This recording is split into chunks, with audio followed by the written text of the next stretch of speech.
आम आदमी पार्टी की मुश्किलें कम होने का नाम ही नहीं ले रही। गृह मंत्रालय ने दिल्ली के पूर्व मंत्री और आप नेता सत्येंद्र जैन के खिलाफ भ्रष्टाचार निरोधक अधिनियम के तहत सीबीआई जांच को मंजूरी दे दी है। सत्येंद्र जैन पर ठग सुकेश चंद्रशेखर से प्रोटेक्शन मनी के रूप में 10 करोड़ रुपए की उगाही करने का आरोप लगाया गया है। आपको बता दें कि सत्येंद्र जैन और तिहाड़ जेल के पूर्व डीजी संदीप गोयल पर तिहाड़ जेल में जबरन वसूली का रैकेट चलाने और दिल्ली की अलग अलग जेलों में बंद हाई प्रोफाइल कैदियों से प्रोटेक्शन मनी वसूलने का आरोप है। इसके अलावा महाठग सुकेश चंद्रशेखर ने सत्येंद्र जैन और संदीप गोयल समेत तिहाड़ जेल के कई अधिकारियों जैसे राजकुमार और मुकेश प्रसाद पर साल 2019-22 के बीच 12.5 करोड़ रुपए वसूलने का आरोप लगाया था। इसे लेकर महाठग सुकेश ने दिल्ली के एलजी को एक शिकायत भरी चिट्ठी भेजी थी और आरोप है कि सत्येंद्र जैन और तिहाड़ जेल के अन्य अधिकारियों ने पैसे के एवज में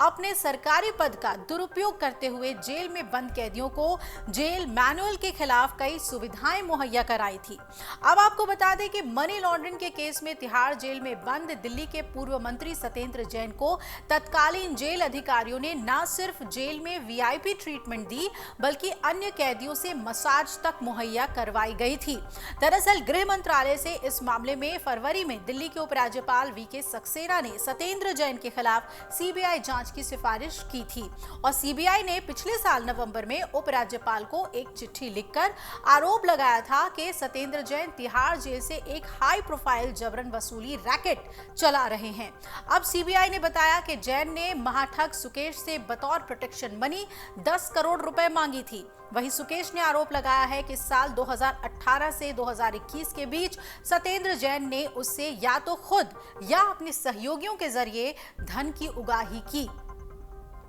अब आपको बता दें कि सत्येंद्र जैन को मई 2022 में गिरफ्तार किया गया था और उनकी आखिरी जमानत याचिका इसी साल मार्च में सुप्रीम कोर्ट ने खारिज भी कर दी थी और मनी लॉन्ड्रिंग मामले में आत्मसमर्पण करने के लिए कहा था। इसके बाद से ही वो तिहाड़ जेल में लगातार बंद हैं और इससे पहले जेल के बाथरूम में गिरने के बाद 26 मई 2023 को उन्हें अंतरिम चिकित्सा जमानत दी गई थी। जमानत अवधि के दौरान उनकी रीढ़ की हड्डी का ऑपरेशन हुआ था और 18 मार्च को मनी लॉन्ड्रिंग मामले में सुप्रीम कोर्ट ने दिल्ली के पूर्व मंत्री और आम आदमी पार्टी नेता सत्येंद्र जैन को राहत देने से साफ इनकार कर दिया। वहीं मनी लॉन्ड्रिंग के आरोप में मई 2022 में ईडी ने उन्हें गिरफ्तार किया था, जिसके 9 महीने बाद उन्होंने अपने मंत्री पद से सभी विभागों से इस्तीफा सौंप दिया था। उनके विभागों में स्वास्थ्य और परिवार कल्याण, इसके अलावा उद्योग, गृह, बिजली, जल और शहरी विकास और सिंचाई और बाढ़ नियंत्रण भी शामिल थे।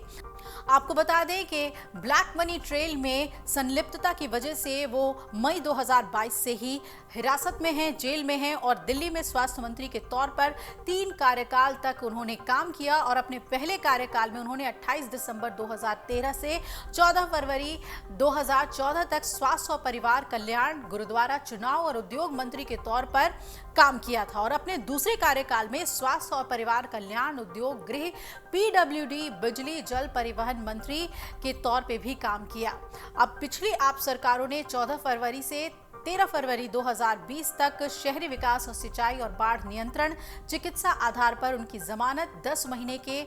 विस्तार के बाद 18 मार्च 2024 को खारिज कर दी गई और उसी दिन शाम 5 बजे उन्होंने आत्मसमर्पण कर दिया। अब ये नया मामला सामने आ गया है जिसमें सीबीआई